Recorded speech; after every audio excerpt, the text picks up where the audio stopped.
பிரியமானவர்களே, இயேசுவின் நாமத்தினாலே உங்களை வாழ்த்தி வரவேற்கிறேன். நன்றாக இருப்பீர்கள் நம்புகிறேன், விசுவாசிக்கிறேன். இயேசுவின் நாமத்தினாலே உங்களை ஒவ்வொருவரையும் ஆசீர்வதிக்கிறேன். இந்த நாளிலே ஒரு வேத வசனத்தை காண்பிக்கிறேன். யார் அவருடைய வாழ்க்கையில் நன்மையே நடக்கலை, ஆசீர்வாதமே இல்லை என்று நினைக்கிறீங்க? இங்கே தாவீதுடைய வாழ்க்கையில் கூட அப்படி தான் இருந்தது. தாவீதுடைய வாழ்க்கையில் அப்படி தான் இருந்தது. தாவீது தொடர்ந்து ஆண்டவர்கிட்ட உண்மையாய் உத்தமமாய் தொடர்ந்து பின்தொடர்ந்தான், ஜெபித்தான், ஆண்டவர்கிட்ட கேட்கறதெல்லாம் கீழ்ப்படிந்தான். அப்படி நடக்கும்போது அவன் வாழ்க்கையில் ஆசீர்வாதம் பெற்றது. இங்கே கர்த்தருக்கு நன்றி செலுத்துகிற நாளாய் ஆண்டவர் சொல்கிற அந்த வார்த்தையாக பேசுகிறார். சங்கீதம் 126:3, கர்த்தர் நமக்கு பெரிய காரியங்களை செய்தார், இதை நிமித்தம் நாம் மகிழ்ந்திருப்போம். அப்போ என்ன பண்ணால் அவருடைய வாழ்க்கையில் பெரிய காரியம் செய்துட்டாருங்க. உங்கள் வாழ்க்கையில் பெரிய காரியம் செய்ய அவர் ரெடியாக இருக்கார்.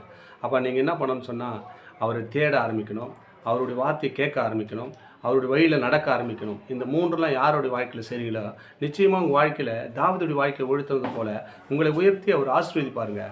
தாவீது அப்படி தான் இருந்தார். ஆடு மேய்த்து கொண்ட தாவீதை ராஜாவாக மாற்றினார் இல்லையா? எப்படியாப்பட்ட ஆசீர்வாதம் பாருங்க. ஆடு முன்னாடி அலைந்திருந்த தாவீதை ராஜாவாக உயர்த்தினார். உங்களை உயர்த்த மாட்டாருங்க. தாவீது தன் வார்த்தைக்கு, தேவனுடைய வார்த்தைகள்லாம் கீழ்ப்படிந்து நடந்ததுனால தாவீதை உயர்த்தினார். நீங்கள் தேவனுடைய வார்த்தை கீழ்ப்படிந்து நடங்க. அப்பொழுது தான் அந்த வார்த்தை நமக்கு பெரிய காரியங்களை செய்யும்.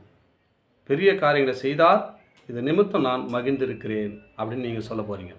எப்பொழுதுனா இந்த வீடியோ பார்த்துட்டு தொடர்ந்து ஆண்டவருக்காக கீழ்ப்படிந்து நடங்க. நிச்சயமாக உங்கள் வாழ்க்கையில் பெரிய காரியங்களை செய்ய அவர் வல்லவராக இருக்கிறார். ஆமென். God bless you.